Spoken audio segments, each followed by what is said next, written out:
మీరు చాలా మంది మ్యూజిక్ డైరెక్టర్స్ తో వర్క్ చేస్తుంటారు, లైక్ తమన్ గారు, మిక్కీ జే మేయర్, మణి గారు అలా.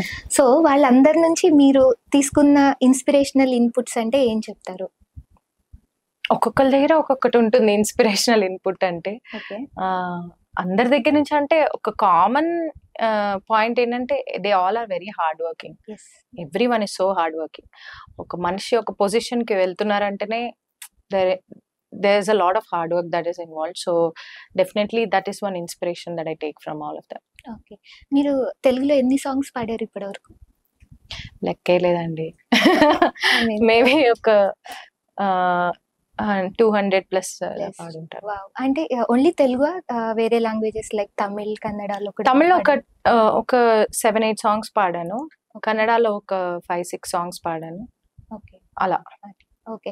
మీరు అంటే వేరే లాంగ్వేజ్ లో పాడినప్పుడు మీరు ఏమైనా కొంచెం ఫేస్ చేశారా ట్రబుల్? అంటే మన తెలుగులో పాడడం వేరు, ఆ లాంగ్వేజ్ లో అంటే మీ ఓన్ స్టైల్లో రాసుకుని పాడడం, ఎట్లా మీరు దాన్ని చేస్తారు?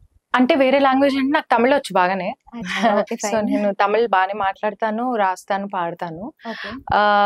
కన్నడ కూడా వచ్చు నాకు యాక్చువల్ గా చెప్పాలంటే.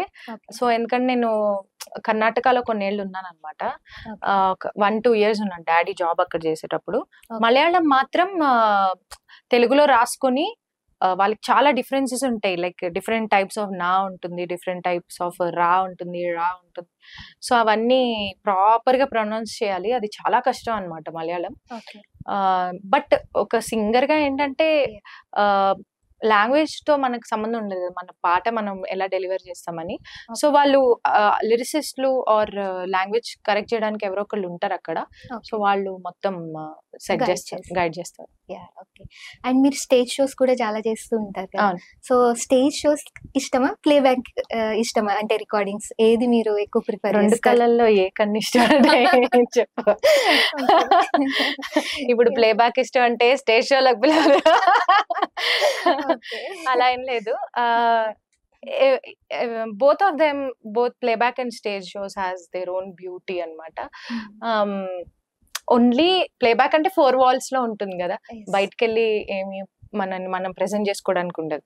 But stage show is different. We interact with the audience and we get lot of their response, energy. So ఇది ఉంటేనే అది వస్తుంది. ఫస్ట్ ఆఫ్ ఆల్ ప్లేబ్యాక్ ఉంటే స్టేజ్ షోస్ ఎక్కువ ఉంటాయి కాబట్టి రెండు సమానంగా ఇష్టం. ఓకే, వి పర్ఫార్మ్ వెల్ అంటారు. ఇంకా స్టేజ్ షోలో అయితే అవును, పర్ఫార్మ్ చేయడం. ఇప్పుడు మన నెంబర్ ఆఫ్ సాంగ్స్ పెరుగుతున్న కొద్దీ స్టేజ్ షోస్ పెరుగుతాయి కదా. సో ఆ లెక్కలో చూసుకుంటే ఐ లైక్ బోత్. ఓకే. మీరు ప్లే బ్యాక్ ఇదంతా ఒక సైడ్ అయితే సడన్ గా మీరు సోషల్ మీడియా ఇన్ఫ్లుయెన్సర్ గా మారిపోయారు. అసలు ఆ ట్రాన్సిషన్ ఎలా జరిగింది? అసలు మీ రీల్స్ చూస్తూ ఉంటాం, comedy reels, we like very much. అసలు చాలా చాలా ఇష్టం. ఎంత పిచ్చ కామెడీ ఉంటాయి అసలు. పిచ్చ కామెడీ అనేసారండి. అట్లా చాలా బాగుంటాయి, అది నా ఉద్దేశం అది. So how did it happen? అంటే ఇంత ట్రాన్సిషన్ సింగర్ నుంచి ఇన్ఫ్లుయెన్సర్ గా ఎట్లా మారారు? యాక్చువల్ గా నేను ఇదివరకు బాగానే జనరల్ గా నన్ను విడిగా తెలిసిన వాళ్ళకి తెలిసేది ఏంటంటే లిటిల్ సెన్స్ ఆఫ్ హ్యూమర్ కొంచెం ఉండేది. సో ఏదైనా మాట్లాడుతున్నప్పుడు నీ సెన్స్ ఆఫ్ హ్యూమర్ బాగుంది, అది ఇది అనేవాళ్ళు. సో ఇంకా కొంతకాలం తర్వాత when social media is booming and all, I was always shy. కొంచెం భయపడుతూ ఉండేదాన్ని పెట్టాలంటే ఏదైనా వీడియో కానీ ఏదైనా. సో ఎందుకంటే ఎవరేమనుకుంటారో, ఎందుకు వచ్చింది, ఎవరి మనోభావాలు దెబ్బతింటాయో అని చెప్పేసి నేను ఊరుకునేదాన్ని. బట్ ఒక పాయింట్ తర్వాత ఓకే, ఉన్నది ఇంత కెరియర్, ఇంత లైఫ్ స్పాన్, దాంట్లో మళ్ళీ ఇన్ని ఆలోచించుకోవడం ఎందుకని చెప్పి ఐ స్టార్టెడ్ పోస్టింగ్. సో అలా ఓకే, కీప్ ఆన్ పోస్టింగ్. మేము చాలా ఎంటర్టైన్ అవుతున్నాం దాని నుంచి. సో మిమ్మల్ని యాక్ట్రెస్ కింద కూడా ఎక్స్పెక్ట్ చేయొచ్చా మరి? మీరు ఇన్ని చేస్తున్నారు కాబట్టి. జీవితంలో ఆల్రెడీ చాలా నటిస్తున్నాను. ఓకే, పెద్ద తెర మీద అంటే చూద్దాం, ఛాన్స్ వస్తే డెఫినెట్లీ చూడొచ్చు. నాకు చాలా రెస్ట్రిక్షన్స్, నా హెడ్ లో నాకు చాలా రెస్ట్రిక్షన్స్ ఉన్నాయి. అవన్నీ ఓకే అంటే మేబీ సమ్వేర్ వన్స్. ఓకే, మీ ఫేవరెట్ మూవీ డైరెక్టర్ ఎవరు? నాకు చాలా మంది ఇష్టమైన వాళ్ళు ఉన్నారు. లైక్ శేఖర్ కమ్ముల గారు, తరుణ్ భాస్కర్ గారు,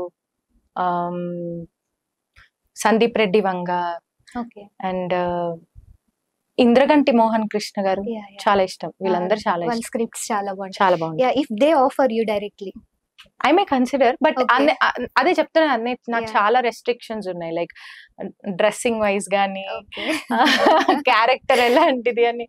మళ్ళీ నన్ను పొగరబోతు అని వాళ్ళు అనుకోకూడదు, ఎందుకంటే నేను పెరిగిన వాతావరణం అలాంటిది కాబట్టి I cannot accept every character that comes to me, even though it is acting wise challenging గా ఉన్నా కూడా నాకంటూ కొన్ని రూల్స్ ఉన్నాయి అనమాట నా బుర్రలో. Yeah. అవి మీట్ అయితే probably I can. Then you will act. Yeah. Yeah, okay. మీరు డబ్బింగ్ కూడా చెప్పినట్టున్నారు కదా.